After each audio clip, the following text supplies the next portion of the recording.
আস্তে সাবধানে দেখে নামবো।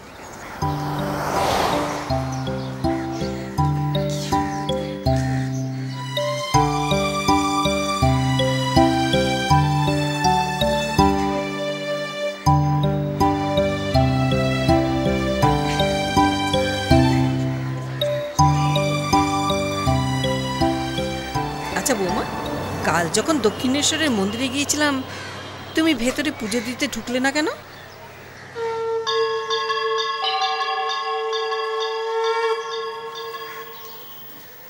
সামনের বার নিশ্চয়ই যাব, গিয়ে মায়ের পুজো দিয়ে আসবো। কেন বৌমা, শরীর খারাপ হয়েছিল? হ্যাঁ মা, শরীরটা একেবারে অশুদ্ধ হয়ে গেছে। কি করি বলুন, আমারও তো স্বাদ হয়। দুঃখ করো না বৌমা, এটা তো সব মেয়েদের জীবনে একটা অভিশাপ। বৌমা, তুমি আইসক্রিম আনতে গিয়েছিলে?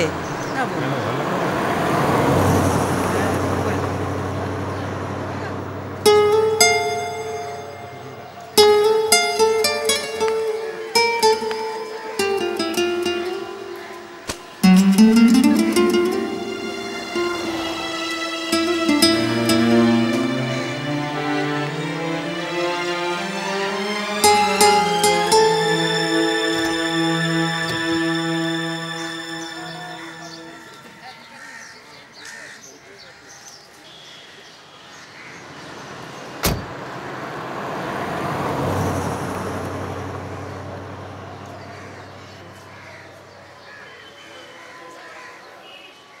কি ভাবছিস রিমা?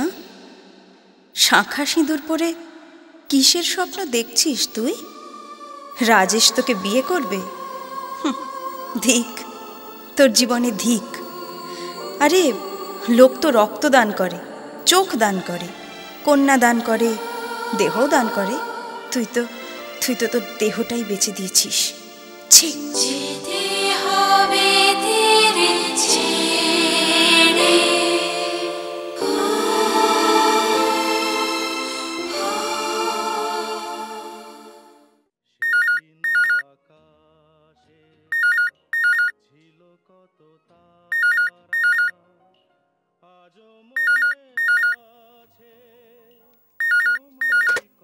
হ্যালো, কি রে, তোর অফিসে ফোন করে জানলাম তুই আউট অফ স্টেশন। মা আমি একটু জরুরি কাজে বম্বে গিয়েছিলাম। মোবাইলটাও তো অফ ছিল। একটা নতুন ওই বাংলা ছবির প্রোডাকশন করব ভাবছি, সেই ব্যাপারে কথাবার্তা বলতে একটু বম্বে যেতে হয়েছিল। তা যাবার আগে একটা বলে যাবি তো, মোবাইলটাও সঙ্গে নিয়ে যাসনি। এখানে আমি চিন্তায় মরছি। সরি মা, এ ভুল আর হবে না। হ্যাঁ শোন, তুই কালই একবার এখানে চলে আয়, খুব দরকার আছে। কালই? কিন্তু অফিসে যে প্রচুর কাজ পড়ে রয়েছে। থাক পড়ে, তুই কালই চলে আয়।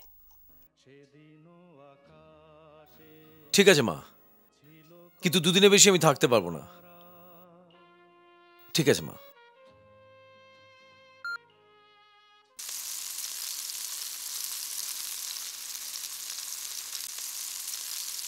কি সুন্দর ঘর সংসার করছে দুজনে মিলে। ও তো শাড়ি ভালো করে পরতেই পারতো না, আমি শিখিয়ে দিয়েছি। কি সুন্দর শাড়ি পরে এখন।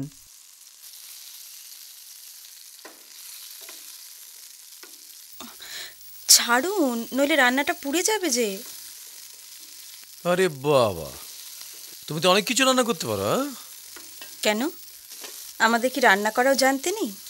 না তা নয়, মানে অনেক ভালো মেয়েও রান্না করতে জানে না। কিছু বলবেন? হ্যাঁ, কালকে আমাকে একটু দেশের বাড়িতে যেতে হবে, মা একটু যেতে বলেছেন। আমি পরশুদিন ফিরে চলে আসবো, তুমি এদিকটা একটু সামলে নিও। হ্যাঁ হ্যাঁ, পরশু দিনকেই ফেরত আসবেন। ওরা আবার সেই দিনকেই ফেরত যাবেন। হ্যাঁ, সেটা আমার মাথায় আছে সেটা আমার। উফ, হাঁপ ছেড়ে বাঁচা যাবে একদম। কেন যে যে উপকার করতে গিয়েছিলাম, খাল কেটে কুমির এনেছি আমি।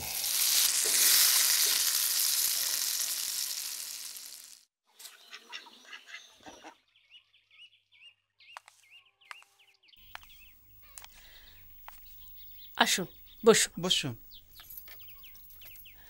মুখুজ্জে মশাই, হ্যাঁ বলুন। তাহলে আজ থেকে আমি আপনাকে বেআই মশাই বলে ডাকতে পারি? এ তো সবই আপনার দয়ায়। না না, এভাবে বলবেন না, বলুন ঈশ্বরের দয়া। তাহলে এবার বিয়ের একটা শুভ দিন ঠিক করুন। তা আমি দেখে রেখেছি, সামনে মাসে দুটো শুভ দিন আছে, 5 তারিখ আর 17 তারিখ। তাহলে ওই 5 তারিখটাই আপনি পাকা করে ফেলুন বেআই মশাই। তাই হোক।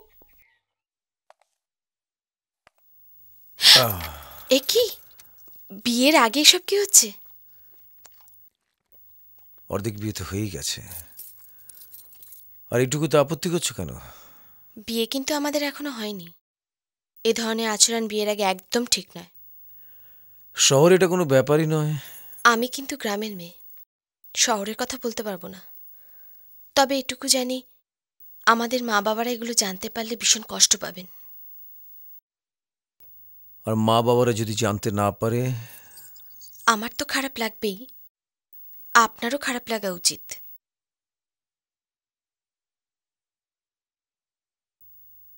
ঠিক ঠিক বলেছ সুপ্রিয়া।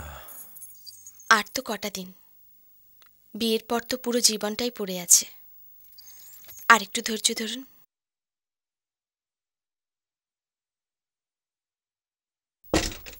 ও, তোরা এখানে?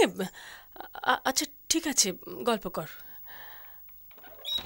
ইস, যা ভয় পেয়েছিলাম ঠিক তাই হলো। ভয়ের কি আছে, বরং মা নিশ্চিন্ত হলেন। কিসের? আমরা দুজন দুজনকে পছন্দ করেছি। কে করেছি তো? আপনি না ভীষণ দুষ্টু, সরুন। এই না হলে বউ।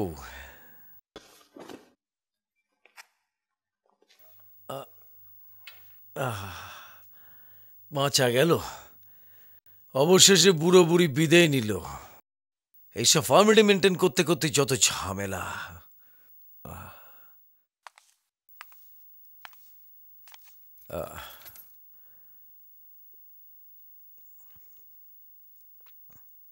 বসো রিমা। মা কেন ডেকেছিলেন?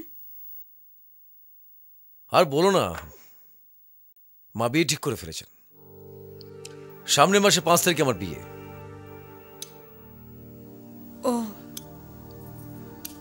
এ তো খুব ভালো খবর। কনগ্রাচুলেশনস।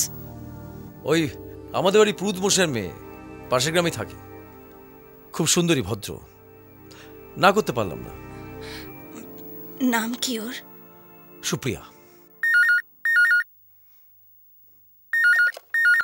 হ্যালো, আমি কে বলছি বলুন তো? Supriya, my darling. ঠিক ধরেছেন, মাই ফোন করতে বললেন। ও, স্বয়ং মাই তাহলে ইন্ধন জোগাচ্ছে কিসের? প্রেম করার জন্য। বুদ্ধু, আপনি না ভীষণ দুষ্টু। দুষ্টু বিয়ার করতে দিলে কোথায়? দামি কিছু পেতে গেলে ধৈর্য ধরতে হয় মশাই। আমার যা ধৈর্য খুলেছে না। 5 তারিখ কবে যে আসবে? আর মাত্র 15 দিন পর, বুঝেছেন? এখনো 15 দিন? আগে হ্যাঁ মশাই। তুমি এখন আমার অবস্থা বুঝতে পারছো না প্রিয়া। বুঝছি প্রিয়, বুঝছি, কিন্তু উপায় নেই। কি করছেন একা একা? তোমার কথাই ভাবছি। সত্যি? I love you very, very, very much. Rima, একবার এই ঘরে এসো, কথা আছে।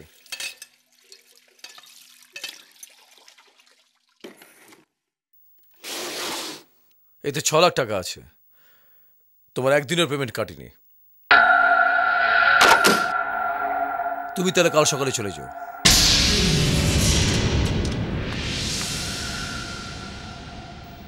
তুমি বরং আজ রাতে এ ঘরে শুয়ে পড়ো। আমি যেমন পাশে ঘরে শুই তেমনি শুয়ে পড়ছি। Good night.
তুমি তাহলে কাল সকালে চলে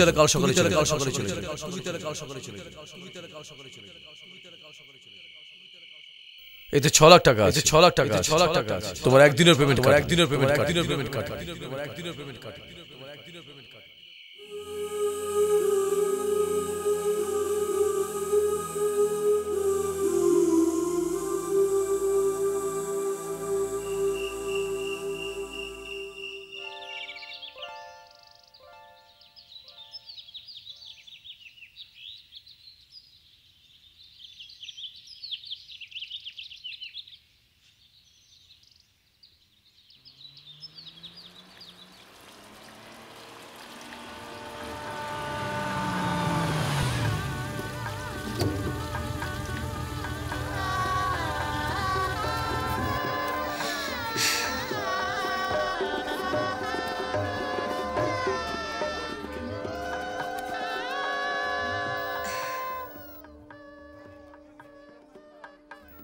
তোমার নাম কি? তানিয়া। আচ্ছা, আপনার গোলাপের গন্ধ কেমন লাগে? খুব ভালো লাগে। তোমার কেমন লাগে? তেতো লাগে। কেন? আমি গোলাপকে খুব ভালোবাসি তো। তো ভালোবাসলে তেতো লাগে কেন? আচ্ছা, আপনি আপনার মাকে ভালোবাসেন নিশ্চয়ই? খুব। আচ্ছা, ধরুন আপনার মায়ের অ্যাক্সিডেন্ট হয়েছে, অনেক রক্ত বয়েছে, আর সেই রক্ত নিয়ে হোলি খেলছে সবাই আনন্দে। আপনিও কি খেলবেন আপনার মায়ের রক্ত নিয়ে হোলি?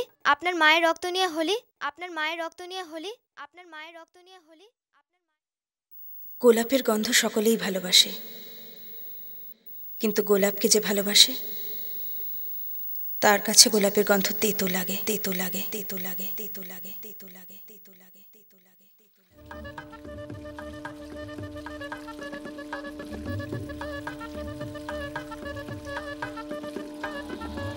গোলাপের প্রেমিক গোলাপের গন্ধ শুকে কখনোই গোলাপকে ব্যথা দিতে চায় না। আমিও চাই না আপনি ব্যথা পান, আমি চাই আপনি সুখী হন। তাই তো দূরে চলে গেলাম, অনেক দূরে।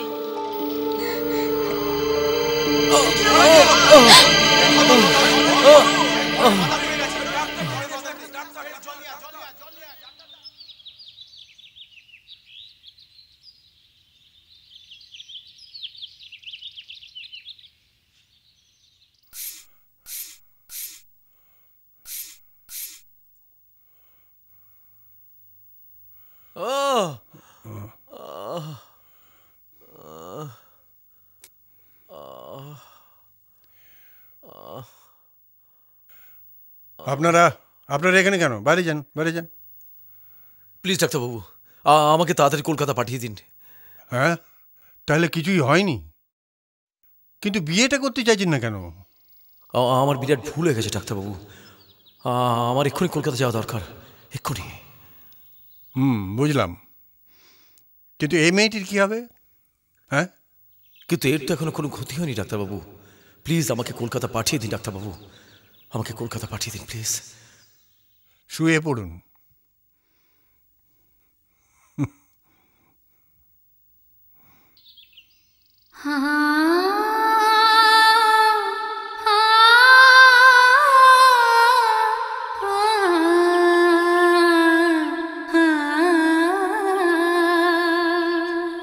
আপনার বউ হিসেবে আমাকে কেমন মানিয়েছে বলুন?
আপনাকে স্মৃতি হিসেবে কিছু একটা দিয়ে যেতে চাই, নেবেন তো?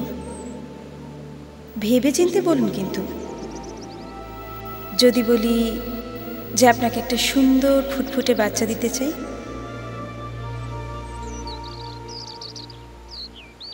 ভয় পেয়ে গেলেন তো?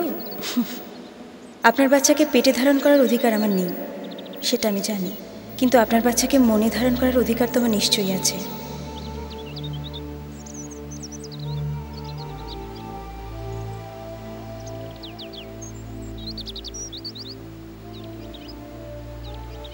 দেখবেন আমার বাচ্চা যেন কোনো ক্ষতি না হয়।